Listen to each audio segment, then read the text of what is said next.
Hello everyone, thank you so much for tuning in today. I feel like I've kind of maybe neglected talking about the Sephora sale lately. I did put in a haul. That'll be coming whenever my order gets here. It's been really delayed, but I did a fun thing with that. I asked on Instagram, what things would you recommend to me from Sephora? And my haul is made up of pretty much all things that people in my Instagram stories said, this is amazing, you gotta try this, you gotta try that.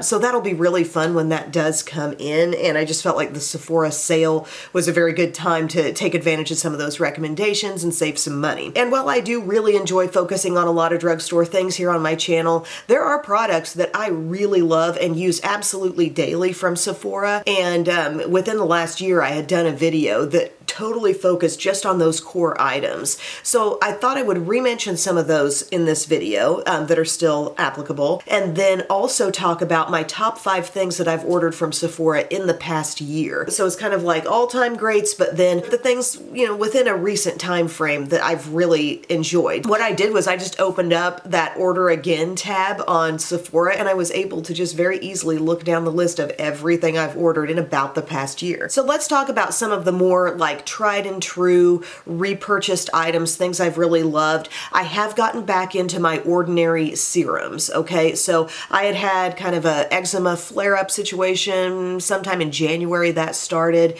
and I'd gone to very basic skincare like Vanicream moisturizer, Vanicream face cream on the eye area, and I'm still doing that as my moisturizer, but I've gone back to my ordinary serums, and I do just love these. One of the ones I have and use is the niacinamide. I've gone through that one completely, and I happen to have a niacinamide serum from e.l.f., so that's kind of the fill-in right now, but The Ordinary makes one of those. They're probably pretty similarly priced to that e.l.f. one, and this is morning stuff for me. Then I go on with my ascorbic acid. This is my vitamin C serum. Feels good to get back to using that again, and then the hyaluronic acid serum. So I've got 3 serums going on all over my face. It does not feel like too much, but I do feel like my skin is really good when I'm using those. They basically took over for the Glossier serums. There's a period of time where I was using those, and they're good.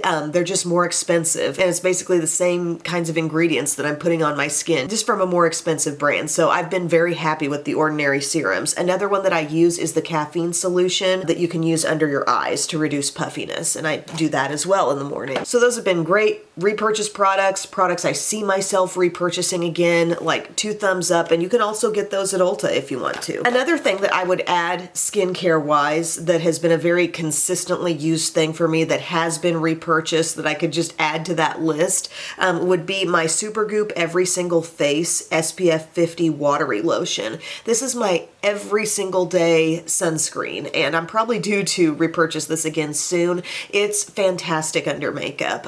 This would be the step. I'd go serums, moisturizers, and then I top off with some of this. And I've even gotten my mom onto it. She was like, what SPF can I actually use that won't mess with my makeup and make it look different or feel that different on the skin? This is very thin, very lightweight, does offer a light level of moisture, but it's just super easy to blend, no white cast whatsoever. I love this stuff, and it is an SPF 50. It says water and sweat resistant. There will be days where, gosh, the eclipse day, you know, I put it on first thing in the morning, I get ready very early, and then in the afternoon we were like outside playing for hours. Our whole area was kind of celebrating the eclipse, the path of totality and all that, and I was a little bit sunburnt on my shoulders, but you know what was unaffected completely? My face. This had been on there. It hadn't even been recently applied, and I still didn't have a hint of sunburn on my face. Other absolute long-term must-haves, my Kosas Cloud Set Powder in Airy. This one is very light. It's really a great little product if you want to set your under eye. It works well for that. Under eye and T-zone for me are key setting areas, so it works well for that, but it has a really phenomenal blurring effect, I think, on top of makeup and as a touch-up type of product. So I'd use this with my like Morphe under eye bullet brush, any kind of sort of compact type of brush.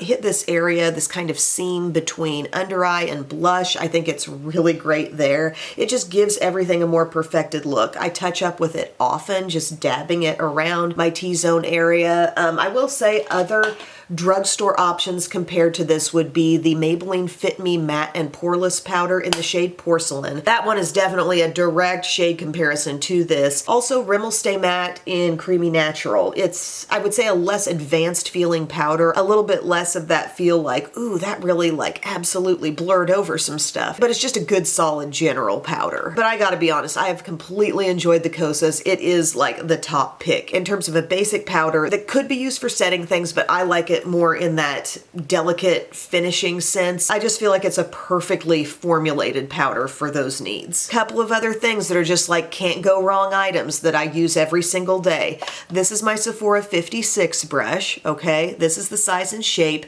I believe this is sold as a foundation brush, and I could see that working just fine for foundation. I feel like in the past when I first got this, and I also use it, you sometimes see me use this red-handled one. By the way, in the past day, the past 24 hours, I feel like allergies are just hitting me, just purely nasal. I feel like I'm gonna sneeze. But anyway, red-handled one, it's the same size brush head, but just a shorter handle, and I got that as like a free gift at some point in time. But this is what you will get if you order a 56. And the amount of things this could do, it could blend out foundation. It could absolutely blend out concealer. The duty that I've really geared it toward most is for blending out those cream contours and also cream blushes. It's just a really perfect density level, stiffness level. There's enough give to blend, but there's enough softness to do it with such ease. So I just took like my Too Faced bronzer stick and I blended that in on camera for a little demo, and it seriously could not be easier. It is just the perfect size and shape when you're getting in there for contouring and you're trying to really hone in on the hollow of your cheek area. It's so good for that. And then of course, like I said, I have another one and I just go ahead and use that one for blush products to blend them in. And it happens so very easily. I swear it's just the perfect cut, size, shape for these cream cheek products. Highly recommend. Last and definitely not least, absolute daily use here, my Shiseido eyelash curler. You're looking at the gold one. They always release it in gold around the holidays, and if you miss out on that, you can just get their regular one, which looks silver. Still the same design of lash curler, and this has really been the best for me, and I rely heavily on a lash curler. Some people could take or leave a lash curler because they have naturally nicely formed and curled lashes. I don't, so I really need this step. So I hold it and I pulse it for about 30 seconds on each eye. Sometimes it's hard to get a feel for that because I'll like breeze through it in a video or fast forward through it. But yeah, ultimately it's about 30 seconds, and the shape of the actual curve here really fits my eye nicely. It's not too curved. Certain drugstore curlers I've had have been more steeply curved than this one. So this fits my eye shape really well, and the amount of squish in the pad is ideal. Okay, it's not like you're going down into a marshmallow, but there's enough squish. This top part actually has to be able to like take a bite, like sink down in a little bit for that curl to be truly effective, in my lashes anyway. So this has been perfect in every way. I love this lash curler. I had heard people raving on it back in the day of, I think, me reading magazines, you know, like beauty magazines. I think I remember makeup artists talking about the Shiseido eyelash curler, and I have it, and there's something to all that hype. So the next 5 things are like the 5 best things I've bought in the past year on Sephora. And one of these is a repurchase, and it kind of could have gone into the last conversation I just had about just kind of all-time great products, but this is the Sol de Janeiro. It's called the Milky Leave-In Conditioner, and it smells like their iconic like Bum Bum Cream scent. It is so good. Like the scent in your hair, it lasts and lasts. If I use this in my kids' hair, like I can really keep smelling it. It takes very little. I like to use this after a shower. I've toweled off my hair. I will spray, you know, a couple of mists of this, just pretty much no more than 2 mists. A lot comes out from this little nozzle, and I'll just run that through the ends of my hair and put it up in a turby twist. I take my hair down. I'm continuing to smell that wonderful smell for a long time. I feel like this is a very underhyped product from this brand because we're always talking about the lotions and the mists and this and that, but this Milky Leave-In Conditioner has been a definite favorite for me, and I did repurchase it within the past year, so love that. I've had 2 foundation discoveries that have been really good for me in the past year. One, the one that I'm wearing today, is from Glossier, and this is called their Stretch Fluid Foundation, which I wear in the shade Light 2. And this comes under the heading of medium coverage, coverage, natural look, okay? It's not too glossy, glowy, shiny, but it's definitely not too matte either. It's a very, very good middle ground foundation for me that also has very good staying power, which I feel like it's a much shorter list if we're talking about foundations with great staying power. It's a shorter list when it comes to the medium coverage stuff. There are more full coverage foundations that were created and geared toward being long wearing. And when we're talking medium coverage, I mean, when was the last time you heard a medium coverage foundation really promoted for its good staying power? They didn't really promote this one that way, but it's just kind of missing in our makeup landscape, our really good staying power medium coverage things. One from the drugstore that I think does wear well on me would be like the L'Oreal True Match Hyaluronic Tinted Serum. That one wears very well all day,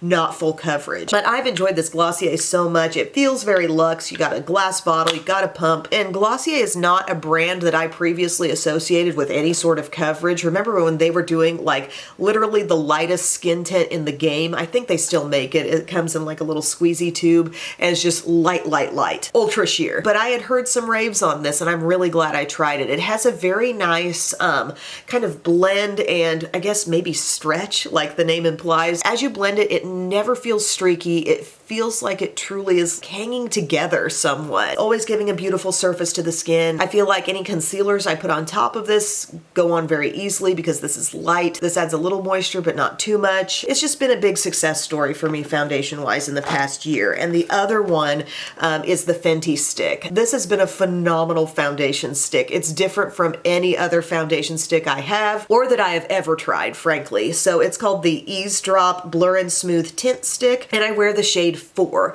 This glides on like none other. So it's an absolute like meltdown, easy lightness with the glide across the skin. If you've ever associated a foundation stick with having some drag, no drag at all. The easiest blend in, like once you've streaked it all over and you start working it in with, let's say, a brush like this. Sorry I couldn't have a demo with this today, but I'll link below to a video where it was put on. But like an e.l.f. Duo brush would be fine to blend that in. The blend is so easy and the skin looks really natural, kind of luminous. Would this be something I associate with amazing staying power? If I said it, yeah. I'm a normal to dry skin type. I can get a little oily in my T-zone, but I wouldn't say I've ever been disappointed by the staying power of this. But the main thing that just blows your mind is the experience of the application, the ease of the glide across the skin, the ease of blending, and therefore just that beautiful look that it gives. Because you had an easy time blending, it's not looking streaky. It's looking super duper even, but yet it's not a full coverage product. These have been a couple of really good finds for me over the past year. I'll also mention the Ami Collet sticks. They are also serving kind of a unique purpose in the multitasking blush stick landscape because they're basically a matte stick. The color is so pronounced. I have 3 of them. So I bought this and then I bought 2 more shades. One's a little more neutral. One is like a fire engine red, warm red, but the one I really like best is still the first one I got called Spice. And it's this rich plummy color. I dabbed it on for a demo today so you could see it. Like it's a matte stick, but it blends with ease and it gives you this perfectly like blotted, stained looking berry lip as well. So it's for the berry lovers and I love a berry tone and I like it in the fall and winter, but I think this looks beautiful. I feel like I say it every time going into spring and summer. Berry on the lip and cheek and a bronzy colored eye. I love that combo. But these are absolutely beautiful. A lot of bang for your buck. It takes very little to get the color impact. And again, being matte, but being easy to work with, easy to blend out. And then the last thing that has been a favorite over the past year in terms of Sephora purchases has been my Patrick Ta Major Dimension 3 palette. So this is the all matte one. I really like an all matte eye. I get a ton of satisfaction out of blending out high quality, beautiful matte shadows. And that's what this is full of, guys. And I do prefer this over the Mario one. I kind of held them up side by side so you could see. I think there's just generally more warmth in this one and I like to veer toward the warmth, but then I love having the cooler tones if you really want to darken it up, like in the outer corner. And of course you've also got the 2 creams as well. One is a very dark brown and one is a black. And I know some people like to use the creams as liner and that's great, but I kind of like using them as a creamy base in my outer corner. So when I went about my little demo here, I primed my lids with Milani eyeshadow primer, I went in with kind of the mid-tone warmth and got my crease sort of prepped. And another beautiful thing about this palette, the gradient is really close, so you go to the next shade lighter and you're blending out the edge, and it makes it look so pro and so smooth because that gradient is so tight here. And then the next shade lighter, that's perfect, going all the way up to the underbrow area, and before you know it, you have a really smooth, just seamless start to your eye look. And then I took some of the dark brown and I like patted it on my outer edge of my eye, and then take one of the deeper shades, the deep brown, heck, you go into the black is great, pat that on the outer corner, and it just steps up the intensity a little bit if you want to. I work that darker shade up into my crease. I use a smaller brush to really work into the depths of my crease, you know, that Profusion small pointed brush. And then I kind of look at these front four if I'm thinking about something on the lid working inward. Usually one of these, just going in, filling in the rest of the lid, and then tapping one of the lightest shades around the inner corner. Today I also smudged under the eye with one of the warm browns too. And it's basic and it's easy, but it is also timeless. And I have enjoyed every single Patrick Ta palette that I have gotten. The ones with shimmer are fantastic. It's a row of matte, a row of shimmer, still the two creams. The first one I got was actually Major Dimension 2, and it's the more rosy one. And then there's also one that goes more brownish bronze, and I love them both. But in the past year, if you are an all matte lover, I think you will really appreciate this palette. The quality of the shades, the ease of blending, the way the gradient makes it so simple for you to blend something out into skin, into nothingness. And I just like the tones so much. Like, yes, you get a cooler row, but I really like these kinds of tones on me. So I appreciate that there is some warmth here. Mario's palette is very good quality as well, but I think it's all in all even cooler. That might be what some people are after, but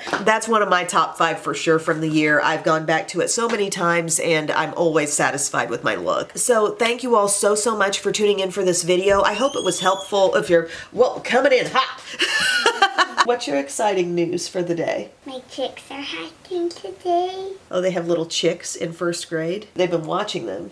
I'm very happy for you, Biddy. Oh, and they heard the chick. You heard the chick? Love you, Biddy. But anyway, I know my video is coming in kind of on the tail end of the sale, but I thought, you know, let's go ahead and put the video out because it's not like this is the only time a person might consider shopping at Sephora, and it's just good info to have, I think. And it really forced me to look through a long list of purchases and think about those things that really were tops for me. I think that was a good evaluation to do. So thank you all again, and I'll see you soon. I love you.